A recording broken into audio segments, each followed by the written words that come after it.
जो उसमें नर मधुमक्खी है उसको राजा कहते हैं, और रानी जो है क्वीन उसको रानी कहते हैं। रानी का ही सारा संतान है, जितना मधुमक्खी बॉक्स में है सब एक ही रानी के संतान है। अब इसका उम्र कितना है, रानी का उम्र कितना है, 2.5 से 3 वर्ष। एक बॉक्स में 3 तरह का मधुमक्खी है, एक तो आपका गया रानी, दूसरा राजा, तीसरा श्रमिक, ये 3 गुण है। अब तीनों का आयु अलग अलग। हाँ वो कल क्लास है, कल हम आपको दिखाएंगे, जिससे अभी आपके मन में मक्खी के नाम से ही आपको डर लग रहा है। कल छत्ता इसे पकड़ा देंगे और आप पकड़ के हाथ रख के छू के पकड़ के समझ के तब देख के अगर संतुष्ट हो जाइएगा तब उसको करना शुरू कीजिए। अभी तो आपके दिमाग में बैठा वो वही मक्खी जो काटता है, वही मक्खी जो आदमी को काटता है, वही आज हम पढ़ने के लिए यहाँ आ गए हैं कि अब कटवाना शुरू करेंगे। ये काटता उठता नहीं है, मक्खी जब तब काटेगा जब आप सुगंधित तेल लगा के बॉक्स के में चले जाएंगे काम करने के लिए। तेल, शैम्पू, साबुन ये सब लगा के अगर बॉक्स में आप काम करने के लिए जाएंगे तो मक्खी आपको अवश्य काटेगी।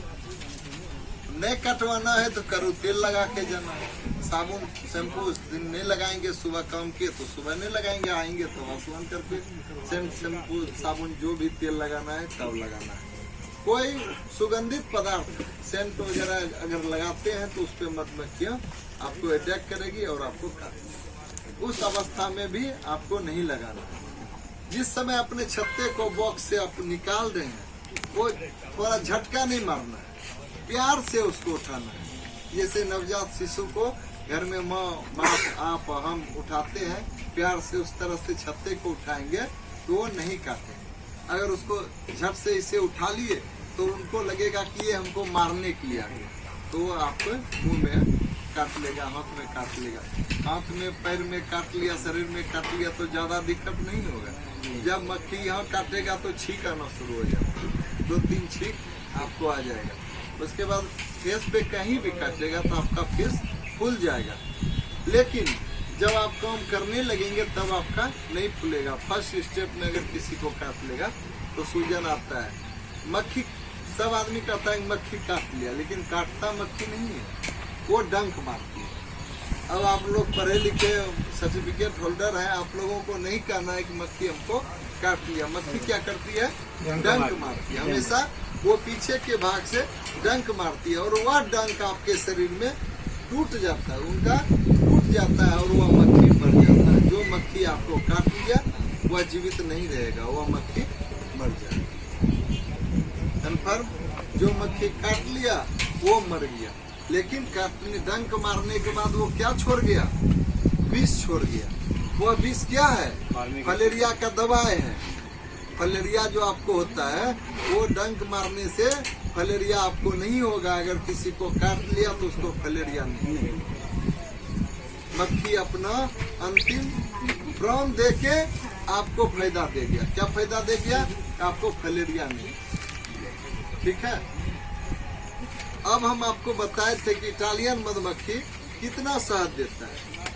एक बक्से से एक साल में कितना शहद हम ले सकते हैं, 60। लेकिन इसके लिए आपको माइग्रेट करते, घुमाते रहना है। बक्से को क्या करना है, एक जगह से दूसरे जगह जहाँ पे फूल है वहाँ पे ले जाएंगे, तब नहीं आपको शहद मिलेगा।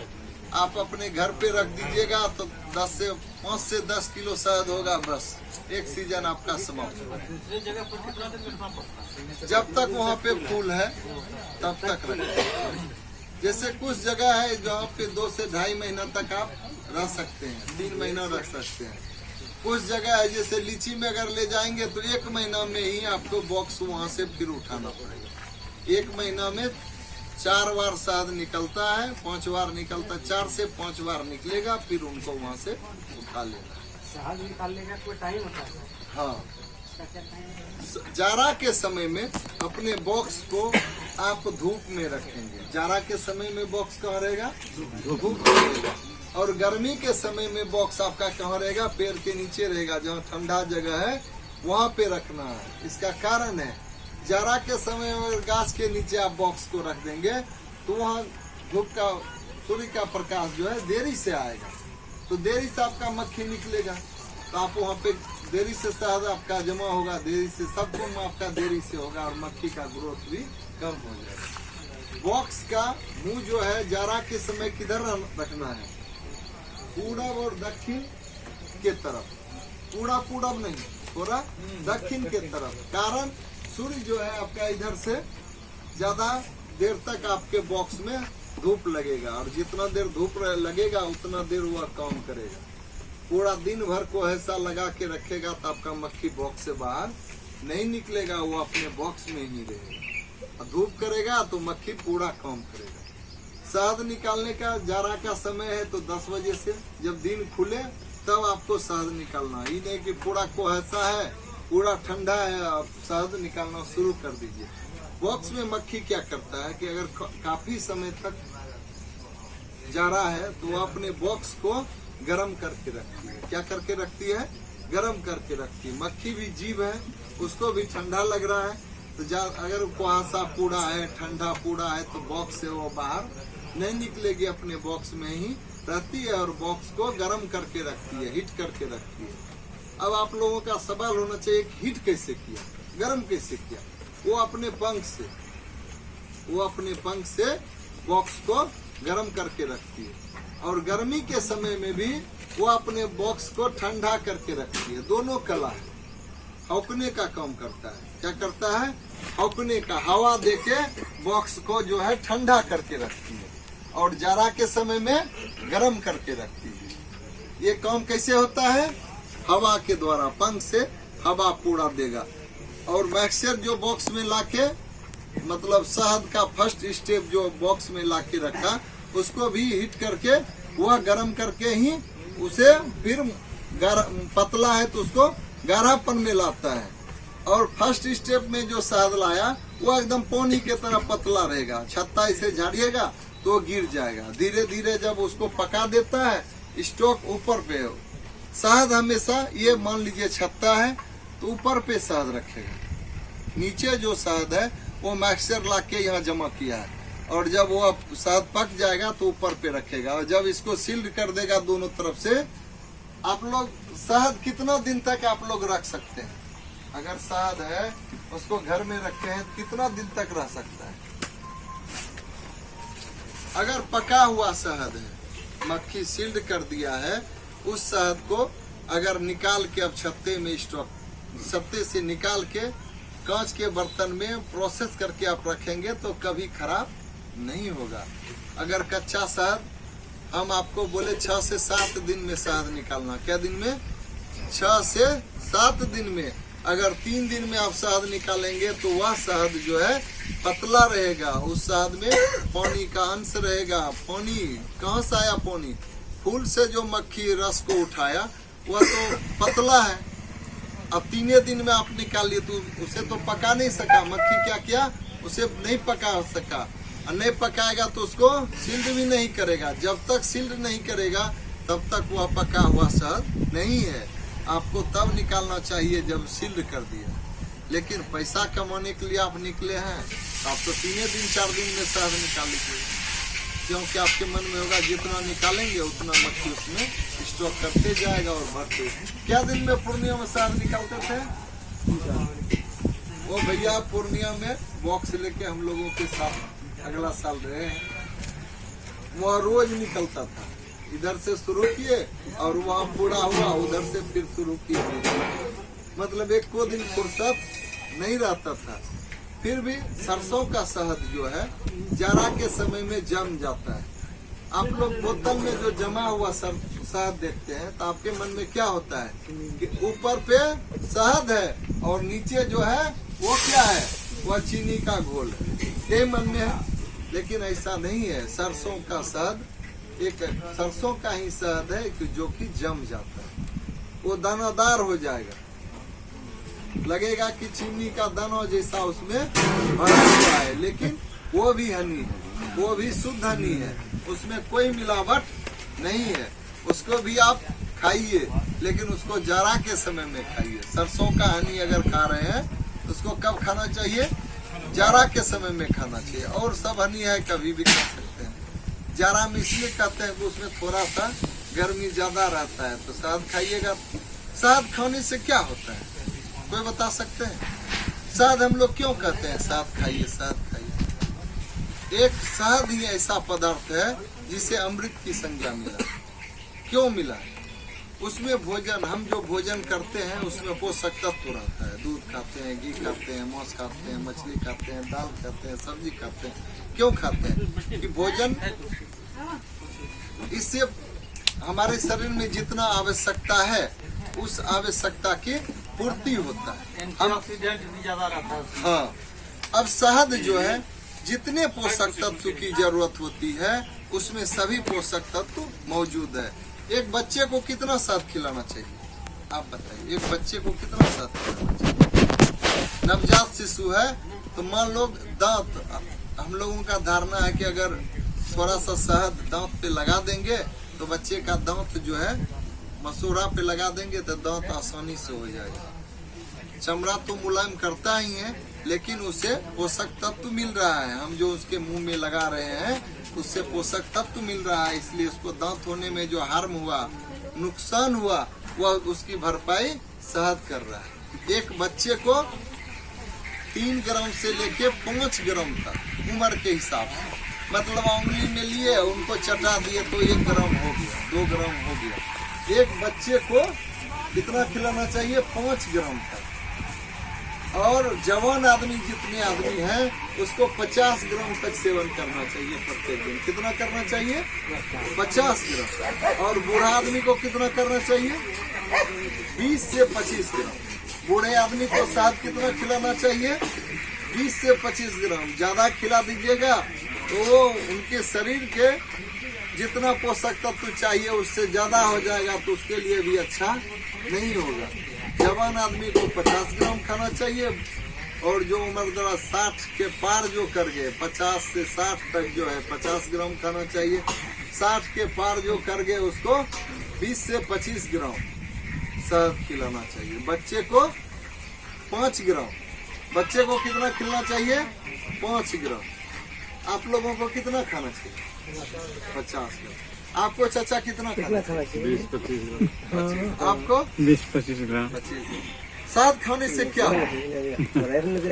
आपके शरीर में सुबह सुबह फ्रेश होके अगर आप शहद का सेवन कर लेते हैं, उसमें भी तुलसी का पत्ता अगर मिला देते हैं, देखिए तुलसी का गाछ 4-5 को तुलसी का पत्ता ले लीजिए और शहद को खाना है, मतलब चट करना है, मुंह में लेके उसको लार में मिलाना है। क्या करना है? लार में। ये नहीं कि शहद ले लिया तुरंत पानी पी लीजिए। शहद को लार में मिलाना है, लार के साथ उसको अंदर करना। तुलसी का पत्ता अगर हो गया तो और अच्छा है, नहीं है तो शहद ही शहद है। उसके बाद पहला काम तो हम लोग खाने में यूज कर सकते हैं। क्या करते हैं? खाने में यूज करें। दूसरा काम है, अगर किसी का हाथ पैर जल जाता है उस पर लगाने का काम कीजिए। अगर आपका हाथ पैर घर में किसी का जल जाता है, उसमें अगर शहद का लेप आप लगा देते हैं तो जलने की जो क्षमता है, जितना जल गया उससे ज्यादा फिर नहीं जलेगा, उसको फोका नहीं होगा। जलने के बाद फोका होता है। चावल बना रहे हैं और गरम चावल मोर जो है हाथ पे पड़ गया तो फोका हो जाता है। कभी कभी दूध उठाए गिर गया तो फोका हो गया। उस अवस्था में तुरंत उस पे शहद का लेप लगा दीजिए। क्या कीजिए? शहद का लेप लगा दीजिए। शहद जलने की प्रवृत्ति को कम कर देगा, फोका नहीं होने देगा और घाव को भी जल्दी सुखा देगा। रुई ले लीजिए या सूती कपड़ा ले लीजिए, उसमें लगा के वहाँ पे उसको लगा दीजिए। शहद आंख में लगाने से क्या फायदा होता है, तो बता सकते हैं? शहद को आंख में, जैसे बच्चे को काजल लगाते हैं या बड़ा आदमी काजल लगाते हैं, वैसे शहद लेके आंख पे लगाने से क्या होता है कि उसको चश्मा नहीं लगाना पड़ेगा। क्या होगा? चश्मा नहीं लगाना पड़ेगा। आप यूज करके देखिए, चश्मा आपका खुल जाए। यही शहद है। अमृत कैसे कह दीजिए? अरे कोई राष्ट्रपति पुरस्कार उसी को मिलेगा जो उस लायक होगा। शहद आप लगा के देखिए, आपका चश्मा खुल जाएगा। दूसरा है कि मोटा आदमी वो पतला होना चाहता है तो गर्म पानी के साथ शहद का सेवन करना। उसमें नींबू डाल देना है 3 से 4 बूंद। ये 50 ग्राम शहद, 1 चम्मच शहद देना है। कितना देना है? 1 चम्मच। अब बड़का चम्मच नहीं ले लीजिएगा, जो चम्मच बीच का चम्मच होगा वो चम्मच से 1 चम्मच उसमें गुनगुना पानी में 1 चम्मच शहद और नींबू का 4 से 5 बूंद अगर उसमें डाल के मिला के सुबह सुबह पी लीजिएगा। पीने में भी अच्छा लगेगा, जितना बिक रहा है बाजार में उस सबसे अच्छा, और आपका चर्बी कम कर देगा। अब पतला आदमी अगर वो भैया चाहेंगे कि हम थोड़ा मोटा हो जाए, आप मोटा होना चाहते हैं तो रात में सोने के समय 1 गिलास दूध में 50 ग्राम शहद मिला के आप सेवन कीजिए तो आप मोटा हो जाए। एक शहद का 2 कम है। एक पानी में मिला के अगर सेवन करते हैं तो पतला हो जाएंगे, दूध में मिला के सेवन करेंगे मोटा है। शहद सिर्फ प्रक्रिया उनका कभी पानी के साथ करवाए और कभी दूध के साथ करवाए। शहद खाना चाहिए। कितना आदमी है जो शहद बराबर सेवन करते हैं? इसमें है आप करते हैं, बहुत अच्छा आप करते हैं। कभी आपका नहीं पैर हम कहीं दर्द करेगा, हमको कभी कोई तरह का प्रॉब्लम होता भी नहीं, इसलिए कि ये शहद का सेवन करते हैं। अभी मेरी माँ का उम्र 95 साल। कितना है? हम 8 भाई बहन में सबसे छोटे हैं और 95 साल है और अपना काम वो सब कुछ कर लेती है। आप भी जाइएगा तो झट से दौड़ के उनके मन में होता है कि हम अपने हाथ से इनको खिला दें।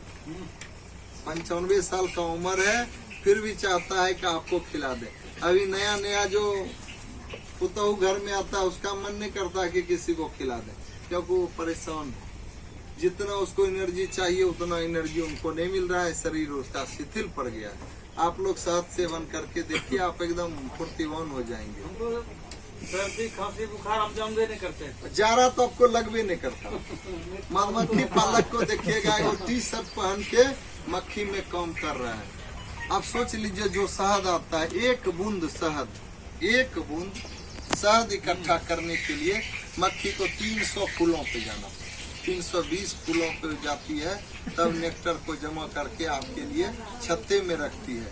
और वह शहद हम लोग क्या करते हैं? चोरी करते हैं, चुराते हैं। वो अपने इच्छा से हमको शहद नहीं देता है। वो जो शहद जमा करता है उनका कहना है कि जब इस क्षेत्र में शहद नहीं मिलेगा तब इस शहद को हम खाएंगे। जैसे कि धान, गेहूं, चावल हम लोग घर में स्टॉक करके रखते हैं नहीं रखते कि जब अभी खेती हो रहा है तभी तो अब हमारे घर में जो धान है उसी का चावल बना के खाएंगे, उसी गेहूं को हम खाएंगे। सब दिन तो गेहूं नहीं उपजेगा, इसीलिए मधुमक्खी भी शहद को जमा करती है अपना खाने के लिए। लेकिन उसको हम लोग क्या करते हैं? निकाल लेते हैं। मधुमक्खी से एक आदमी पूछा, कौन पूछ सकता है? जो पालक है वही पूछ सकता है। आप लोग तो डर से भागिएगा, उसकी भनभनाहट से पता चल जाएगा। आपको पता है जब वह 8 आकार में, यू आकार में घूम रही है, डांस कर रही है, तो आप मधुमक्खी पालक होंगे तो आप समझ जाइएगा कि कितना दूर में शहद मिलने वाला है। अगर वो यू आकार में घूम रहा है तो मतलब 50 से 60 के रेंज में, मीटर के रेंज में शहद है, रस और पराग है। 8 के आकार में घूम रहा है तो उसका मायने अलग है। बार बार वो पंख को हिला रही है तो वो कुछ कह रही है, अपने मधुमक्खियों को कह रही है कि चलो बगल में शहद खूब है, वहाँ से उठा के लाओ। आप लोग कहिएगा, आपको सोना का खान अगर मिल जाए तो दूसरे पाप नहीं बताइए। मधुमक्खी से ये सीखिए, वह पूरे बॉक्स में 50 से 60 हजार की संख्या में है। कितना है? एक बॉक्स में 50 से 60 हजार की संख्या में है सीजन पे, और वह अपने सारे वर्कर को कह रहे हैं कि फले जगह जो है गेहूं कटा हुआ, दौनी किया हुआ रखा हुआ है, चलो सब आदमी मिल के लाएंगे। लेकिन हम लोग ऐसा नहीं करते, हम लोग स्वार्थी हैं, हम लोग सिर्फ अपने लिए जीते हैं। मधुमक्खियां पूरे संसार के लिए जीते हैं। हमसे वो मान हुआ कि नहीं? वो सारे वर्कर को बताता है कि फलने जगह रस और पराग मिल रहा है, वहाँ से चोरी करके लाओ, छत्ते में रखो। लेकिन हम लोग किसी को नहीं बताते हैं। एक वैकेंसी निकलता है तो दूसरा लड़का ये नहीं चाहता है कि वो लड़का भी इस वैकेंसी में चला जाए। हम लोगों में लालची है। तो मधुमक्खी से सवाल किया, आपका जो शहद ले रहा है, चाची छत्ते से जो शहद निकाल रहा है तुमको कैसा लग रहा है? रानी का जवाब हुआ, वो मेरा शहद ले रहा है, शहद बनाने की कला को नहीं ले रहा है। कला ले सकते हैं नहीं, हम, उसका शहद निकाल के ले सकते हैं, उनकी शहद बनाने की कला को नहीं ले सकते हैं। हम लोगों में भी ऐसा होना चाहिए। आप मेरा अगर कुछ ले लें तो उसके पीछे हम मर नहीं जाए। अगर एक बित्ता जमीन कोई दाम लिया तो उसके फिर में जान मत गमा लीजिए। आप कितना जमीन खरीद सकते हैं, लेकिन हम लोग मर जाएंगे लेकिन लेने नहीं देंगे। जमीन अर्जने की कला हम मेरा नहीं कोई चुरा लेगा। खेती करने का कोई को भुट्टा तोड़ लिया था, अन्याय मत कर दीजिए, लेने दीजिए। उसको नहीं था, नचारी बस ले लिया। मक्खी से ये भी आप सीख सकते हैं कि हमारा शहद बनाने का कला कोई नहीं चुरा सकता है, मेरा शहद ही कोई चुरा सकता है ना? हमसे हटके वो हमसे अच्छा है कि नहीं? अब हमारे घर में एक मालिक मेरे पिताजी है, हम लोग कौन पटपटा रहे हैं, लेकिन उस घर में एक रानी है, उसके डायरेक्शन पे ही पूरा बॉक्स चल रहा है। क्या रानी भी शहद आती है? रानी बॉक्स में शहद भी लाके रखती है? नहीं, वो कभी शहद लाने के लिए नहीं जाती है। पूरा वर्कर कमा के शहद रख देता है बॉक्स में। रानी कभी बॉक्स से बाहर नहीं जाती है। वह सिर्फ अंडा, जीरा, लरवा, ब्रूड जो बोल रहे हैं, वो पीपा, यही उनका काम है। वो जीरा देते गया, आगे बढ़ते गया, और जीरा हमेशा पीछे के भाग से देता है। रानी अब जब देखेंगे तो वह इतना बड़ा होगा। नई रानी है तो थोड़ा सा छोटा होगा, पुरानी रानी है तो थोड़ा और लंबा होगा। पीछे का भाग उसका नुकीला होगा। वो नई रानी जो है ज्यादा काम करेगी, वह ज्यादा बच्चे देने की काम करेगी, और पुरानी रानी जो है थोड़ा कम करेगी। पुराना आदमी जो है, चचा जो है, वो थोड़ा सा भसिया जाते हैं, कहता है दिमाग से बात उड़ गया। कल बोले थे कि मार्केट जाएंगे, फलना सामान खरीद के लाएंगे, चाची कहता है लाए थे, अरे दिमागे से बात उड़ गई, आज लाएंगे। तो पुरानी रानी जो है वह काम थोड़ा कम कर देती है। दूसरा, कभी कभी उनका सेंस काम करना बंद कर देती है। तो एक के घर में 2 बच्चा दे दिया, एक घर में एक के बच्चा होगा, एक के गो जीरा देगा, तब वह ब्रूड बन के तैयार होगा। अगर दूध दे देगा, एक के जगह पे 2 हो जाएगा तो वहाँ होगा, वो दोनों खराब। ठीक है, तो पुरानी रानी काम करने की क्षमता उसका घट जाता है। कभी कभी 2 जीरा देती है, और वह जो है नेतृत्व पूरे परिवार का उतना अच्छा से नहीं कर पाती है। तो कभी कभी श्रमिक मक्खी ही उसको मार देती है। जब देख लेगा कि यह अच्छा से काम नहीं कर पा रही है तो श्रमिकें उसको मार देती है, या पालक लोग उनको मारने का काम करती है, या रानी पिंजरा उसमें करके निकाल के बाहर